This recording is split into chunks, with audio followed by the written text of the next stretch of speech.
Hello, good morning. Welcome to Painting in Your PJs with Minette. I'm Dr. Minette Riordan, and this series is all about using art as a creative process for personal growth and self-discovery. This is what my passion and my purpose is to really help women understand how to get over their overthinking heads and back into their creative hearts and guts, reconnected to a whole body perspective of understanding of who am I and what's my purpose. Something seems to happen when we're in our 50s, 60s, and 70s that can create a series of identity crises. And I remember a few different times when I personally experienced that crisis of identity and meaning. And one of those was way back in 2012 when I sold my publishing company and we moved our family from Plano, Texas to California. And I was ready to sell my company. I was excited to sell my company. I was excited for the next stage. Oh, Tori, beautiful friend, so good to see you. I'm so glad you can be here, even for a few minutes. So I had sold my business. I had moved to California, and I didn't expect, I was kind of blindsided by grief and loss of identity. I had been a big fish in a small pond, very active in my community, winning lots of awards. And all of a sudden I was in a town where I knew no one, where my kids knew no one. I didn't have all the friends and connections that I was used to having after 13 years of being a very active part of my community. And I was depressed. I cried at strange places like walking through the farmer's market, and I felt really lost. And that was the moment in time when art started to play such an important role in my life. That was when I got certified in soul collage, where I became really serious about my zentangle practice, where I started to look at ways that I could incorporate creativity into my life on a daily basis. And art really does heal. It really does help us to feel more ourselves, to find a different way of expressing our feelings and emotions that really we can't do when we're trying to think through things, because thinking gets us into spinny mode. Another part of that, I had already been a certified coach for 6 years. I was starting to coach other women at the time around business. I didn't think I was going to go into business coaching, but life kind of pulled me in that direction. And the number one most important tool that I have used in all of my coaching, all of my creative programs since way back in 2006 when I got my very first coaching certification was knowing your core values. Because when we know our core values, we also really can know and own what's important to us, what matters, and why it matters. I had a great conversation yesterday that I'll share more about once we get going here in my Creative Renaissance program with women around this idea of goal setting and our resistance to goal setting. And it was really fascinating, but I believe that goals have to be tied to our core values in order for them to be meaningful and for us to feel committed to them, rather than feeling like they're a should, or that they're painful, or that they're so big we're never going to get there. So I'm pretty passionate and have been teaching about this idea of core values for a really, really long time. And I think there's nothing more essential than knowing your core values. And for those of you that are listening, if you know what your top couple of core values are, I'd love for you to share them in the chat, whether you're watching me live this morning, and good morning also to you, Carol, or whether you're catching the replay. What are your core values? And if you don't know, you can just simply Google core values assessment, and there are so many free versions of core values assessments online. And I geek out on this stuff because I believe that we can't just kind of create a list of these words that are important, that we actually have to interact with them, connect, write, journal, and create with them, which is what we're going to be doing today, so that they really become an embodied part of us, that they become our fallback when we need to make a decision. They become our support system when things are challenging and tricky, which often happens in life. But for me, that those two things of core values and intuitive art were the things that helped me get out of that identity crisis in 2012 and begin to find my way. I won't say it was super fast. I won't say it was super easy. I was a few years into my business coaching before kind of the light bulbs went off about, okay, this is my purpose now. Well, fast forward to 2022, I changed my business again. I let go of my business coaching and clients that I loved again because my purpose shifted and changed. And my values shifted in my business a little bit to realign. Now, my personal core values have not changed for decades. And Brad and I have a list of shared values that we work with as well that are really important to us that we did way back probably 20 years ago. I still have the original list. It used to hang on our fridge. And when the kids were fighting, I would point at that list and say, look, dudes, loving kindness is right there on the list. This is not how we treat each other. Loving kindness and respect are two of the things of how we want to be in relationship with each other. Not that any of us, including Brad and I, got it perfect all the time, but we tried and we worked at it, and it became a way of living our lives differently. Good morning, Lisa. Great to see you. So what I want to do this morning is to create a couple of intuitive collages representing some of my core values. And I also wanted to show you the completed version of my one from Monday, or Tuesday, I mean, faith, relationships, curiosity, and gratitude. Yeah, and I don't think probably, Tori, I think you could just own that. The only thing I would add on there is creativity, which you could also put under the category of curiosity as well. But I think 100% right on that you know this. We do intuitively know them, but we don't spend a lot of time consciously thinking about what are your core values. I do because it's part of the work that I do all day, every day. All right, look how stinking cute this little cat is. So this is the one I started in my short call on Tuesday. And we went to Denver Tuesday because my husband is becoming a U.S. citizen after 30 plus years of living here in the United States. He's originally from Canada and will have dual citizenship. And I went with him to go take his citizenship test, which he passed. So in a couple of weeks, we'll go back for the swearing in ceremony. It was very moving and emotional and exciting. And it felt really good to be able to go and support him in that. Yeah, it's exciting, very exciting. But curiosity is one of my, and I didn't want to say anything live on the Tuesday call in case he didn't pass, not that I had any doubts that he would. But curiosity is one of the highest values on my list. And if you would have asked me way back in 2006, when I first took my very first core values assessment, curiosity wasn't on the list. They were sort of more professional things like integrity and authenticity. And what I've come to discover is the more I became that truest, most holistic version of myself, the more clear I got about my true core values. And curiosity is always at the top of the list, and it comes with some interesting baggage because of being told all our lives, especially as children, that curiosity kills the cat. And as a mom of a very mischievous kitty named Georgia, her brother's not quite so curious.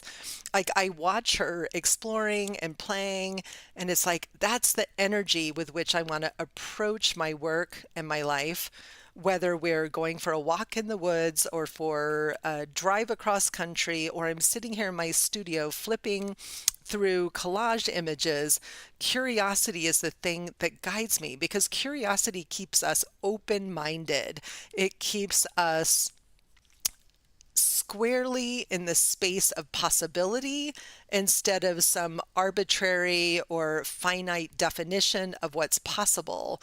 And so curiosity for me is intimately connected to play, to possibility, and to exploration and adventure, right? So it feels like it holds a lot of amazing energy. So curiosity is definitely one of my highest core values. And I was really happy with how this cute little collage turned out. But today I'm going to work with some of my journey circles, and I woke up late today. I didn't wake up till like after 6. Good morning, Yvonne.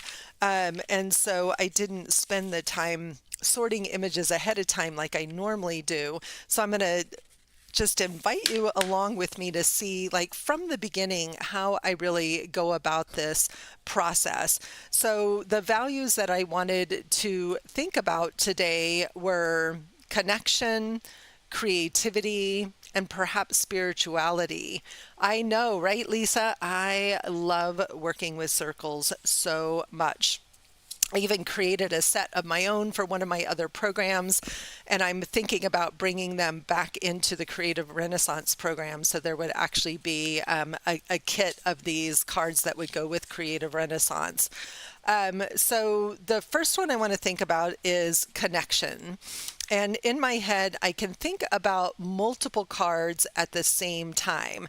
I can think about connection and community are kind of close together for me. Creativity is like off the charts.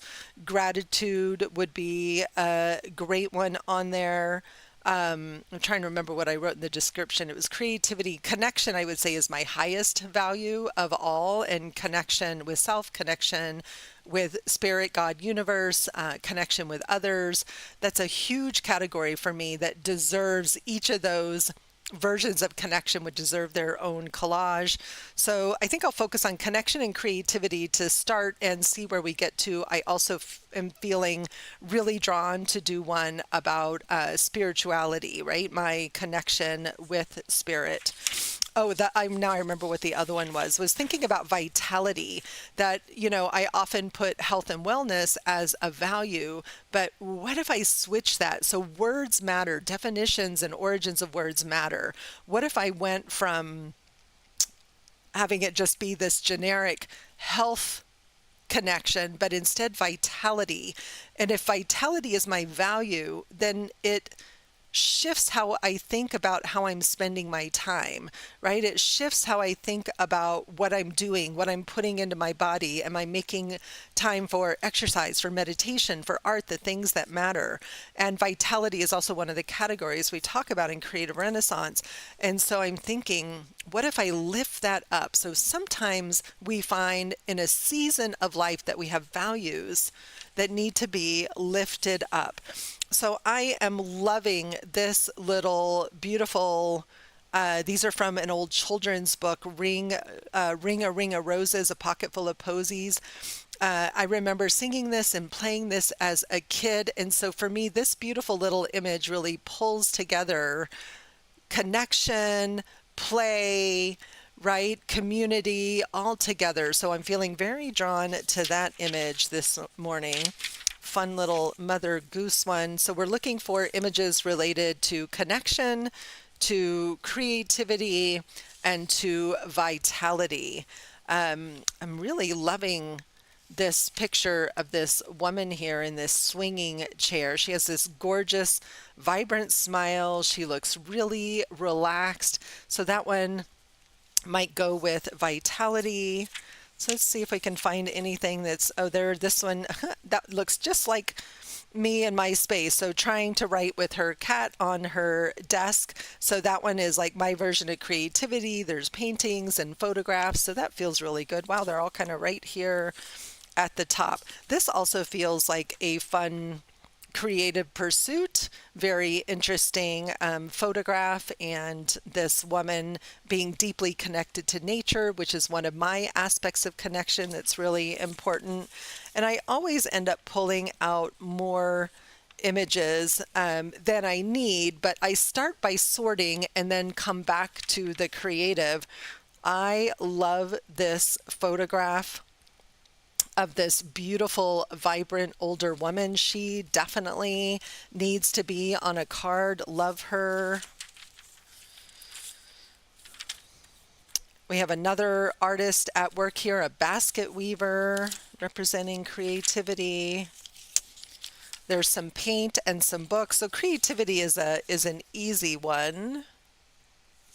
Love that photographer. I had some old pattern books I cut up that were really fun. This reminds me so much of high school. Remember hanging out with your girlfriends, listening to records? Am I aging myself here? I remember being at my friend Susan's house, listening to Blue Suede Shoes on her record player many, many moons ago. Nostalgia. Here's one about journaling that's really cool. Here's one about, oh, these are photos of Darwin. That's interesting. And I love the art of Juan Miro. He's a Spanish painter. And these little symbols are kind of popping out at me. All kinds of things in here. So that one might be an interesting one for vitality, although I'm not that interested in surfing. And I'm looking for women who represent me, right? This is the writer Margaret Atwood, looking bright as well.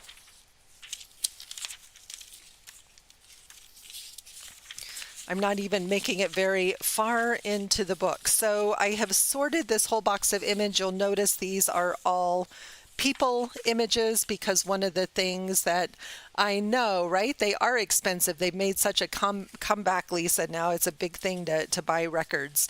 My stepdad still has all of his. He has an amazing, he was really into rock of all kinds. He has an amazing collection of rock. And you'll notice that all the images in this particular box are people focused. So my son came over one day and helped me, and we sat and went through all of our magazines.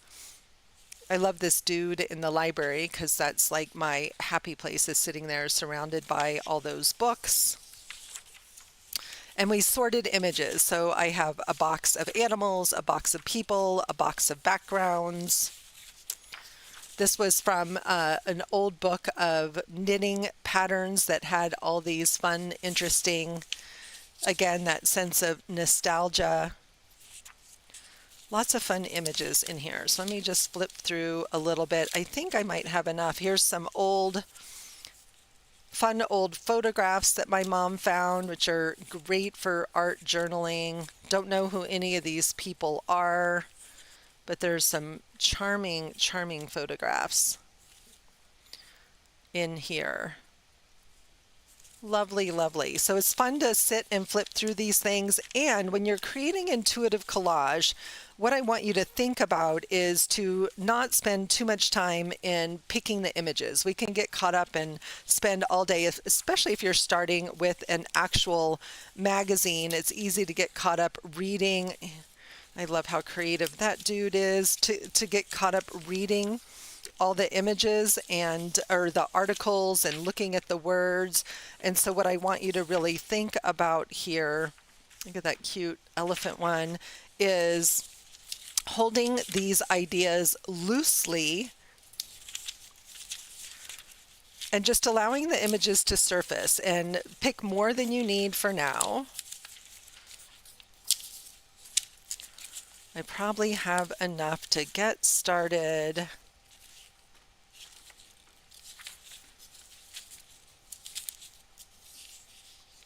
That one's scary, so that feels like a shadow card of this kid being muted here and not allowed to speak. Definitely can relate to that image of times when anybody else relate to being shushed as a kid.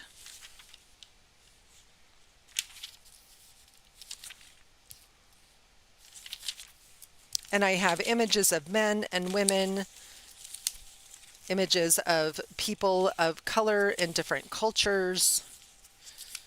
Like, allow yourself to be really drawn to a lot of different images. I love this one. So beautiful. And I'm having a retreat here in my studio in June, so I've been working extra hard because it's all collage based, and so I've been working extra hard at curating images the last couple of months. All right.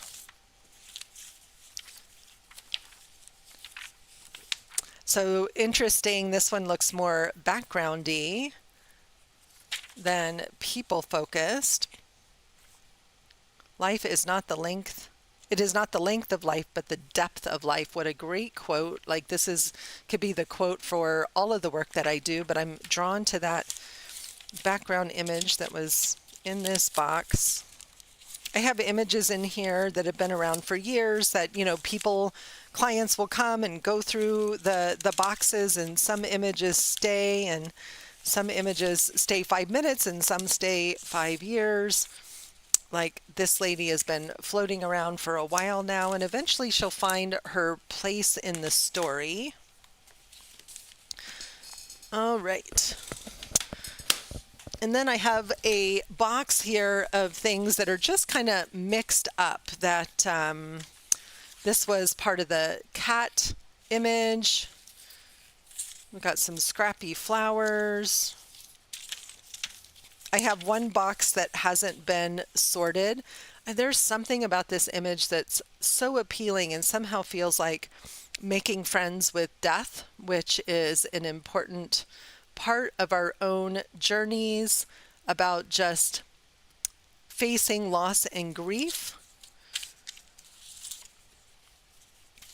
Doesn't necessarily mean an actual death. It could be loss, but that one keeps surfacing again and again.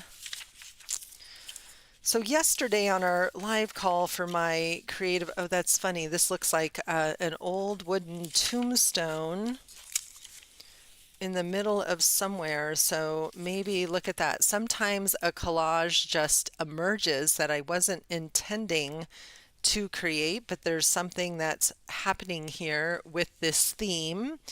And in my own spiritual mentorship and program that I'm in as a student, working with this amazing wheel of the year called the Philosopher's Compass, one of the categories is making friends with death. And sometimes that's loss of a business, like I talked about at the beginning. It's loss of an aspect of myself that needs to go. Sometimes it's looking at the fact that my parents are aging.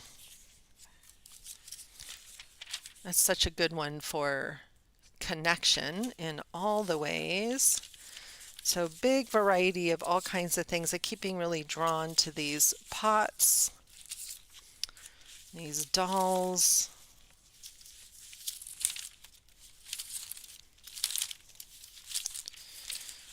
Okay, nothing's quite like grabbing there's some more blank cards, grabbing my attention here. I was looking, oh, here's some fabric might be fun. Look at that. There's some all kinds of fabric, hand painted, and other fabric scraps, probably from some other retreat. So these are odd bits and ends of all kinds of things. There's some fun tissue paper. So don't be afraid to use.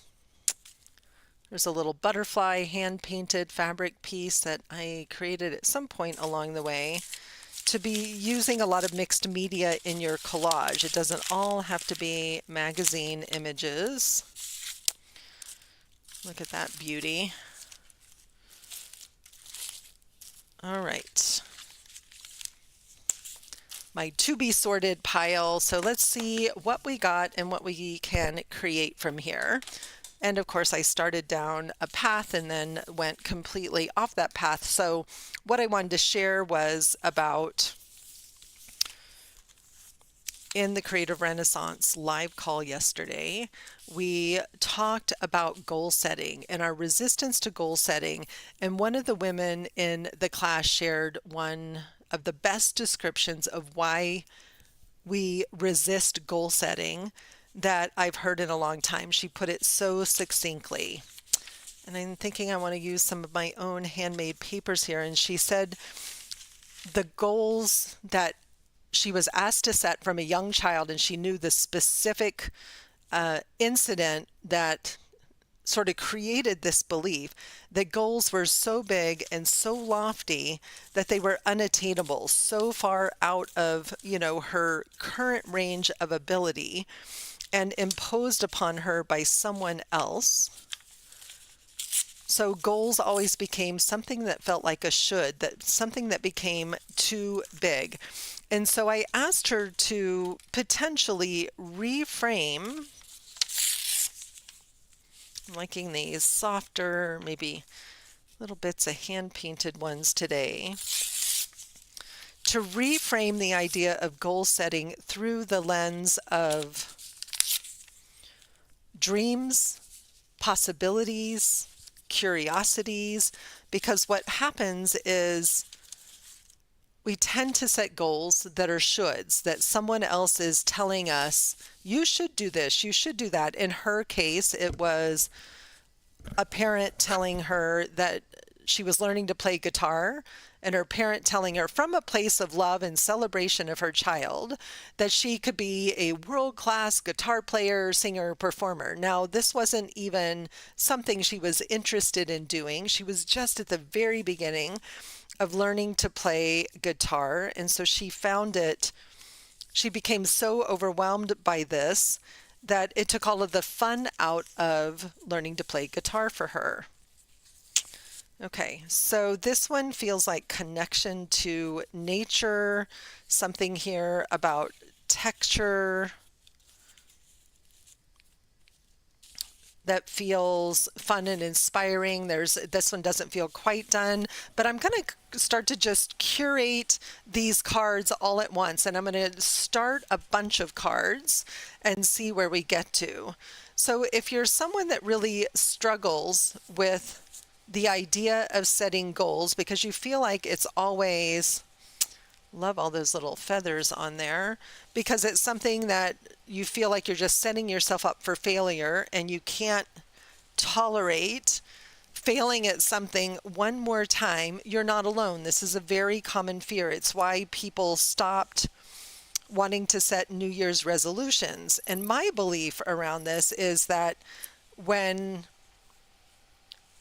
we set goals that are either too big or that we don't have a clear plan for how to attain the goal, or we set goals that are shoulds and are not values led or based in our own core values, we're setting ourselves up for failure.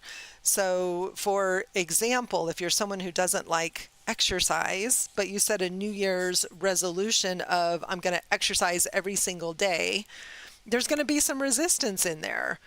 Now, as someone who says vitality is one of my core values, I'm going to look at goal setting differently. I'm going to look at it through that lens of what's going to pull me forward towards that goal so that the goal becomes magnetic instead of daunting. And it's a fun way to think about goal setting. The other thing I think where we get stuck on goal setting, one, it's not based or connected in our core values. And two, no one ever taught us how to break down a big dream or a big goal into bite-sized baby tasks. This is something that I learned from, I don't know what these images are about, but they sure are calling me. This one definitely feels like it's all about connection, and I'm reluctant to cut it away from its background, but I think I'm going to have to get it to fit on one of these cards.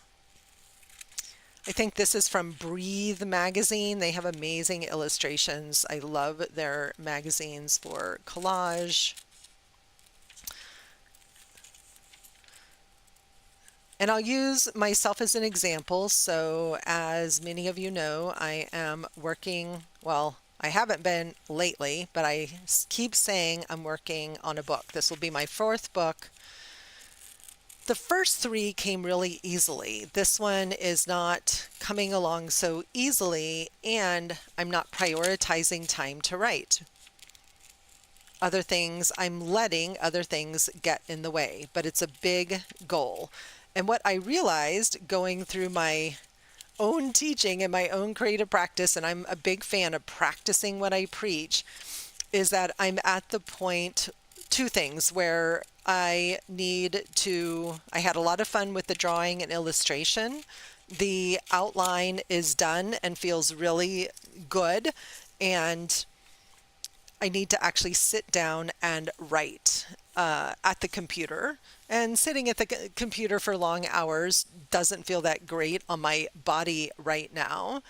And I think Lisa, that I need to start a class or a support group or something for the women in my community who want to write a book, because there are so many of us. And I hear that a lot when I say I'm writing a book. I hear a lot of other women saying that as well. So I've been thinking about that quite a bit. Plus, I would love to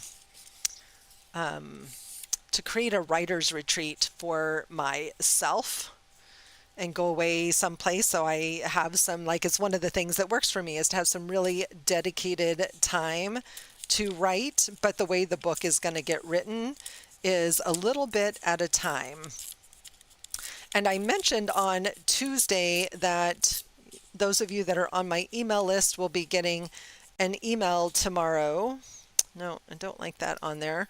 Tomorrow evening, we are having a 40% off sale on everything in our classroom or in our shop, including some brand new printables. I'm so excited. Connor just created a new 100 pages of coloring book from all of the designs he created last year. But one of the things he and I co-created, and I had it sitting right here, is a new planner. And it's a create your own planner, because as a creative, no pre-bought planners work for me, right? Like I keep trying, I keep buying planners, and I love buying planners, but then I don't stick with them. But he has one that he's put together that's kind of a build your own planner. But one of my favorite pages in the planner is this big dream action planner, because it's super, super visual. And I can put my book here in the center and then really start to look at how I can break it down. So for me, when it comes to managing time, energy, which is vitality, and my creativity, I need a plan to get me there, or I get overwhelmed by all the things that have to happen to write a book. And I'm in the messy middle right now where I need to make time to write, which means action number one is to go to my calendar and block out at least 3 chunks of time each week to sit at my computer and do some writing. And I need to set the time and the date to do that. And I have learned to be mostly committed to my own time blocks. It's definitely an art. I wonder if these little guys have to do with this crazy image that is emerging here. Has this photo has this funny Old West feel. I don't remember. This looks like maybe it was from a Time Life book or something. But I was just struck by this, I think, because it reminds me of the prairies in Texas when I grew up, or maybe Arizona. But there's some story about making friends with death that wants to emerge there. But that's not my theme for today. So knowing that, I'm going to set that aside. I'm going to keep those images together. So if we bring this back to what's the connection between values and goals, if you have a big goal, then the thing I want to ask you is, how is that goal? That's another great one for curiosity. Have you thought about that goal in connection to your core values? And how can your core values support you in attaining that goal? So one of my highest core values always is integrity. In fact, it's such an integral part of who I am. It doesn't even go on my list anymore because it's a state of being for me. Like, I'm always looking at being in integrity. Well, if I say I'm writing a book, then my integrity is like, okay, Minette, do what you say. That's really important to me. I'm loving this little girl here. Looking at the stars. And so in order to be in integrity with myself, then I need to commit to working on this book. From a personal vitality health standpoint, so, coming back from vacation, and eating a lot of restaurant food. Not, my body's not feeling 100%. I'm sleeping longer than I normally would. I am doing an elimination diet right now, just getting rid of all the things in my diet that don't support me to get my health and energy back, because I'm normally someone, I have a lot of energy. And so no dairy, no grains, no sugar. It's not easy, but it's in integrity and alignment with what I say I want most, which is vitality. There's something somehow about this girl that is representing connection to spirit, that childlike sense of wonder. And I'm wondering, as I'm wondering, she may need some of these stars in that image as well. And I had a very different relationship with God as a child than I do now. And I love that sort of that innocence of that connection, that belief that was present then. So these blues and blacks are feeling like somehow the thing, a little bit of fabric in there, almost like she's standing in the ocean looking at the stars.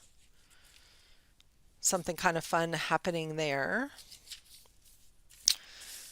All right, so we got some curiosity, we got some connection to nature, we have some connection to spirit, and now I want, this one also feels like connection. So maybe this is connection to myself, right? Holding my heart tenderly, treating myself with loving kindness, like I'm someone who's worthy of loving kindness, of my own loving kindness. You know, when you think about how often we talk disparagingly to ourselves instead of talking to ourselves as if we're our own best friend. So that one's feeling and there's this, I keep being drawn to this little child here on what looks like a little postage stamp. So this is that connection to self, holding that inner child tenderly. That's integrity also, treating myself with loving kindness. So what's missing here as I'm looking at this is a circle about creativity. This one feels like connection to awe and wonder, right? Which is very much about curiosity. And I love him. I've already done a card for curiosity. Let's see. Does he maybe want to become part of this story?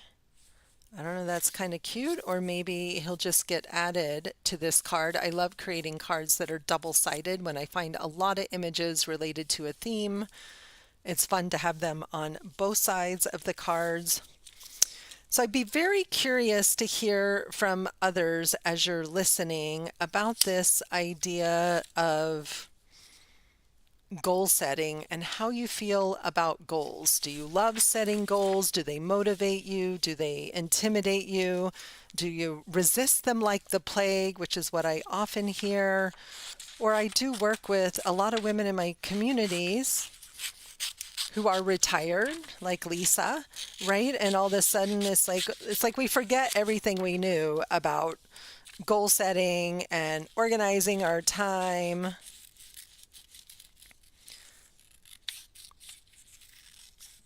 And while all the freedom of time is a powerful and wonderful thing, often for the first time in our lives for many of us, we can also feel that sense of being lost and adrift and ungrounded, and that time is just getting frittered away and it's not intentional and on purpose.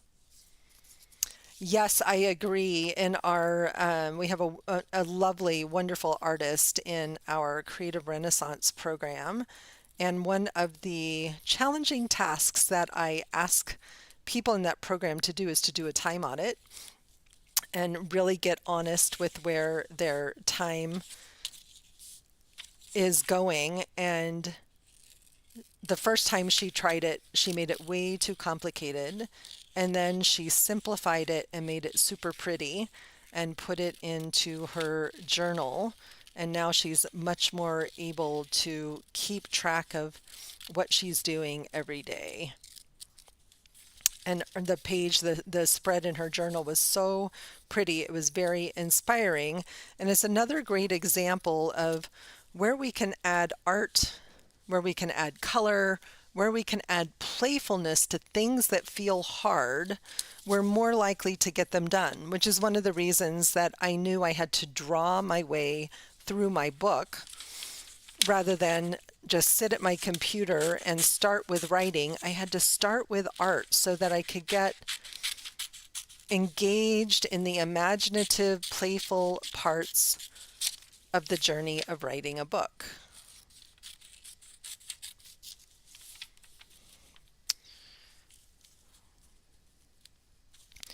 Okay, so we're getting a little bit of a journaling focus going here on the creativity. And I'm liking that picture of Margaret Atwood, but I'm wondering if when it comes to representing creativity, I think I had something in here that felt the lady at the desk with the cat. And what I noticed, so I'm being drawn to a writer, to a journal, to pens, and to the woman sitting at her desk writing. So I also have images of painting. Margaret Atwood is a writer. So what I'm noticing is that theme of writing is surfacing. And look at that. I turned this over. I don't know what I cut up, but there's a hand writing in a journal. That feels pretty useful to have on there. So if I say integrity is important, if I say creativity is important, and I have a goal of writing this book, then I lean into my core values of integrity with myself and creativity and have this imaginal version of it be really focused on writing. Feels really powerful. I don't always work on multiple at the same time, Lisa, but I found that it's fun to work on multiple ones at the same time. And when I'm working on a set of themed cards like I am today with core values, things shift, stories change, things evolve, and it feels both productive, and something about it sort of stimulates creativity, gets me thinking, and I don't get so stuck and caught up in one particular image. Now, I may not get to the point of gluing any of these down. So I've had this image, I don't know, for a long time now, and it was some designer, oh, it's Dior, but I loved this fairly androgynous character here. The flowers and the flowiness of the clothes, the hat, there's something about it that draws me in. And before we went to Florida, I found myself just longing for a new wardrobe that expressed more of my innate creativity in my clothes. Now, as you know, I spend a lot of time in my studio in my pajamas and my sweatpants, and I actually got dressed up to go run my networking group last night and wore this very pretty dress because I ordered all these pretty clothes for Miami, and they came the day I left, of course, but whatever. And so there's something about this idea of connecting to my artist soul that feels really important right now. And somehow this lovely character represents that. And notice the shape of the character. So he's not going to fit on one of my circles. So either I will get a different size paper or a soul collage card to put him on, or I can always just run it through my photocopier and reduce it so that it would fit. And sometimes when I have an image like this that feels like part of an more emerging story or something that's really central to what I'm working on at a particular point in time, I love making copies of the image, copying it into different sizes. This is a trick that I learned from my friend Leslie, who I'm co-hosting my June retreat. And we still have 2 spots open for that June retreat. If anybody is interested in coming to play with us, it's on my website at MinetteRiordan.com under retreats. It's going to be so much fun. All right, so I am looking for, here's another one. Like these are part of this same unfolding story of just being my truest self. Awesome. So who is that would be interested in the support group for writing a book? I can see your picture, but I'm not sure whose picture that is. But I love both of these as part of this emerging. And as I age, right, it's just that beautiful owning of her own beauty at any age and stage. So I'm going to stick my email right into the chat here. And if you're interested in, let's do Minette at, I can't type and talk. So there's my email right in the comments. If you're interested in a writing support group, will you send me an email? And if we have enough people, we'll see what we might be able to put together. It'll be a little bit later this summer. I have quite a bit of travel over the next few weeks. Next week or the week after next, I'm going to Massachusetts to teach at Books in the Woods with Allie Manning's community. I'm so excited. And then I come home, I host a retreat, and then we go to Oregon. My daughter is graduating from university. We are so stinking proud of her. Okay, this was the image I was looking for. And if you notice, if you're newer to watching this series or you're newer to intuitive collage or not familiar with soul collage or the journey circles process, you'll notice I spend a lot of time cutting images away from their backgrounds. And this is on purpose because I am looking to create my own meaning, not to use someone else's complete photograph, but to put images together that create a new story. I don't always know what that story is, but we want to have this story beginning to unfold and emerge. Got those little pops of color from those Miro images.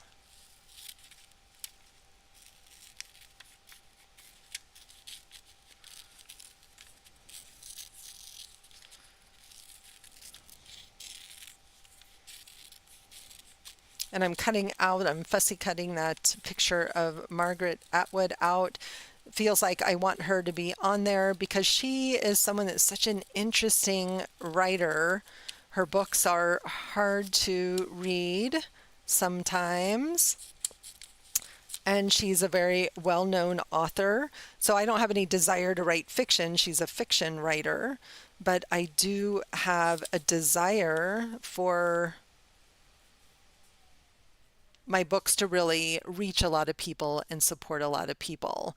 So I love the way this one's coming together. Notice you don't need to cover the entire background of a collage when you have the elements together. Sometimes I love having a solid background image, but that's not always necessary.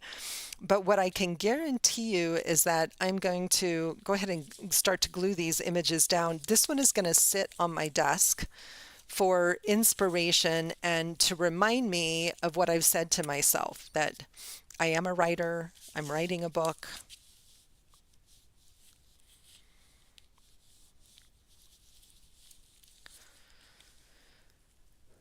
Other things on my plate as I'm looking ahead at what's coming up over the next couple of months. So Brad and I were out for one of our long morning walks the other morning, and was right after we'd come back from our trip to Miami. And a few years ago, we were working together on the business coaching side of things when I was doing that. And we had a podcast called Structure and Flow, which was all about productivity for artists and creatives. I'm a super geek. I love talking about productivity. And I think since then, my own beliefs and changed. Writing on the background would be fitting. Yes, it would. So maybe we'll put a little piece of this in there. Great idea, Yvonne. We've been talking for a while now about either co-writing a book or starting another podcast, and I think that we have settled on probably in July that we are going to launch some kind of video series, probably going to be on Substack, all about adventures in the messy middle of midlife. And I'm super excited about it. Still working on the title. Some of you have heard me talk about this before, but it all comes back to this idea of how nothing good happens in the comfort zone, and that we have to get out of our comfort zone to create change and to accomplish the goals that we set for ourselves. All right, that is exactly what it needed. I love having a collaborative brain here with suggestions and ideas. So thank you, thank you, thank you.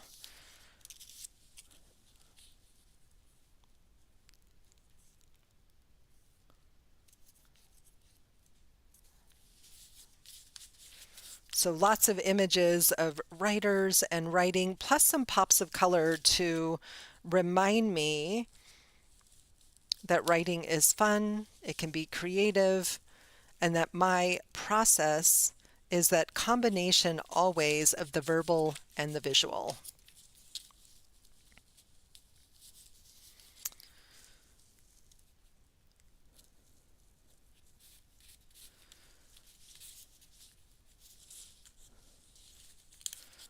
One of the other new things I had Connor create, because sometimes I just wake up with an idea and things come together really quickly. I created a set of 52 prompts for journaling and understanding your intuitive collage like this. And those are also going to be for sale in the shop at 40% off this weekend. And he did a great job of making them really pretty. So it'll be kind of like a build your own deck of 52 prompts for working with intuitive collage.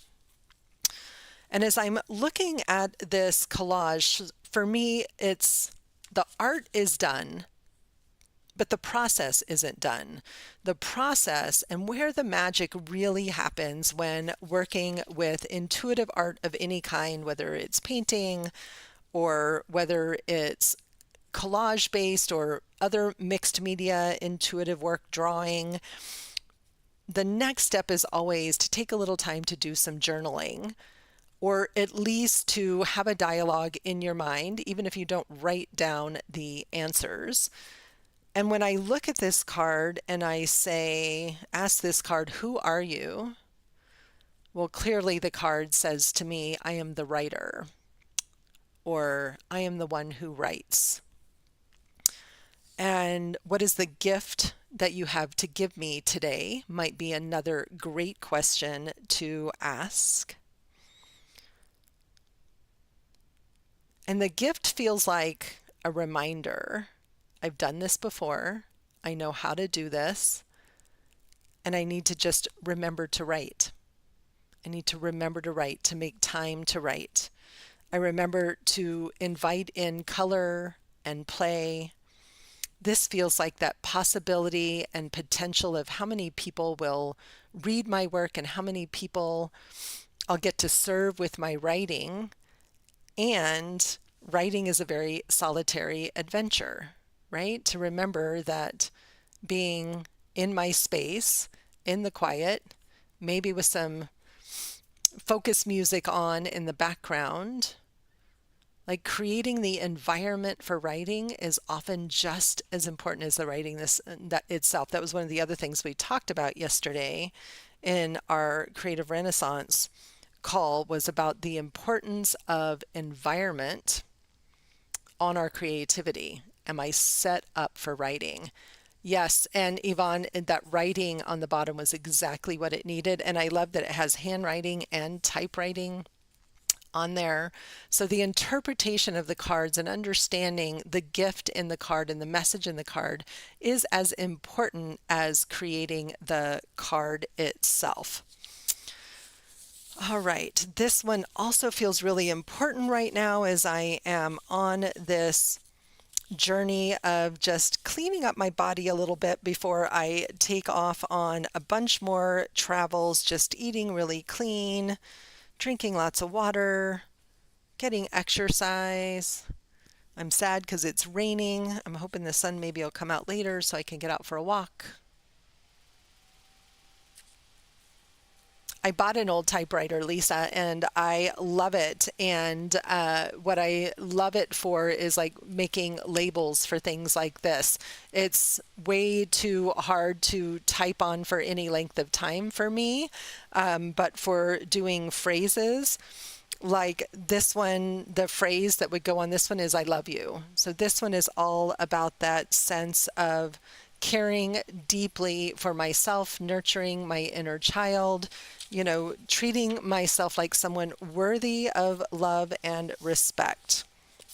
And I want to get some of this fun handmade paper I made last week down here.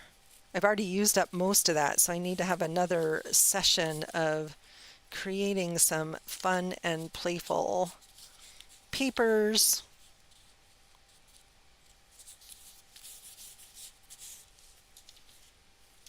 All right, I'm going to glue this little kiddo down before I lose it.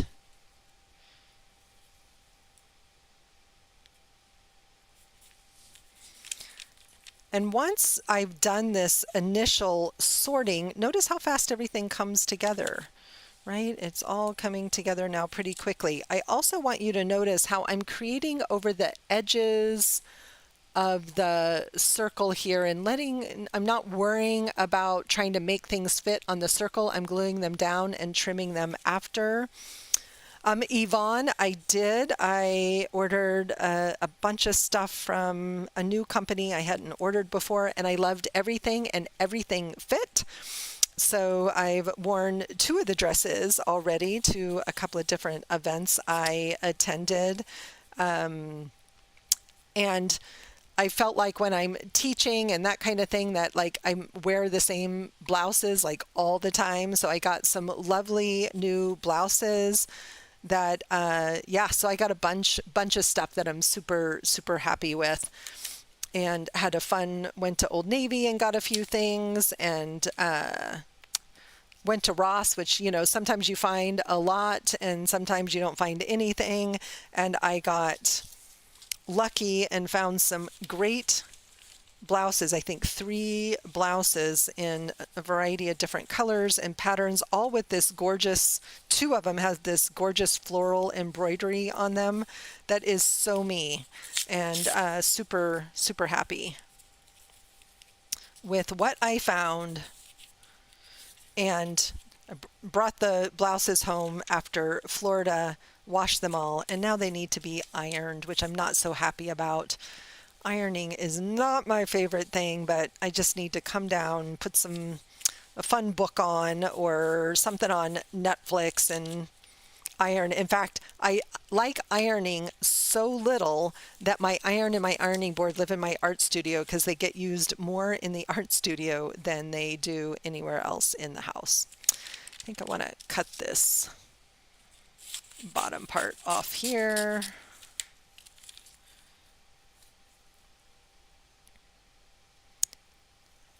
And ironing is definitely one of those things that if I'm going to do it, I do it in batches where I want to do several pieces at the same time.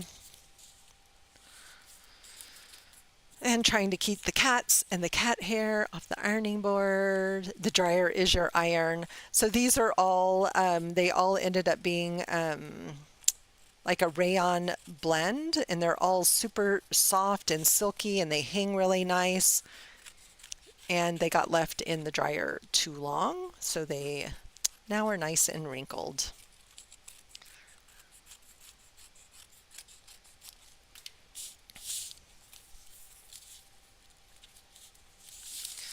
So Lisa, you inspired me to do some typewriting, and this has Art Journaling Magazine where that image came from. So I want to type up "I love you" and put it over those other little words right there. You throw it in the dryer and pray. I love it. All right, so this one feels like this beautiful, loving, supportive sense of holding myself, right? I'm holding myself. And the gift in this is the reminder that I get to choose to love myself, right? No one is telling me any differently. And so there's a beautiful reminder and message here to treat myself with loving kindness and respect, which are also things that are on my list. So I think I will pause there. I will have some fun sometimes this weekend finishing up some of these other pieces. Really happy with the beginnings of working with these core values, connection to self and creativity. The beginning, I love both of these a lot. I love these mornings too.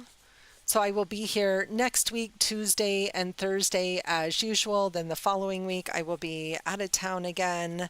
But we're going to continue with our intuitive collage journey, but perhaps with a new theme next week. Not sure yet. I'll figure out something. But excited to play with you all. Watch the email list for the sale. There's some fun new stuff that's going to be in the classroom that you haven't seen, or in the shop that you haven't seen before. As always, I appreciate you being here live, appreciate you catching the replay, and remember, knowing your core values is the secret to living an intentional and meaningful life. Michelle, be sure and send me an email, please, and we will figure out what we can get going. I'll send something out to my list next week and see if maybe we can have a summer writing support group. Would be super fun. So enjoy the rest of your day, my friends. Great to be here with all of you and have a lovely long hour of co-creating. Have a beautiful rest of your day. Bye, everybody.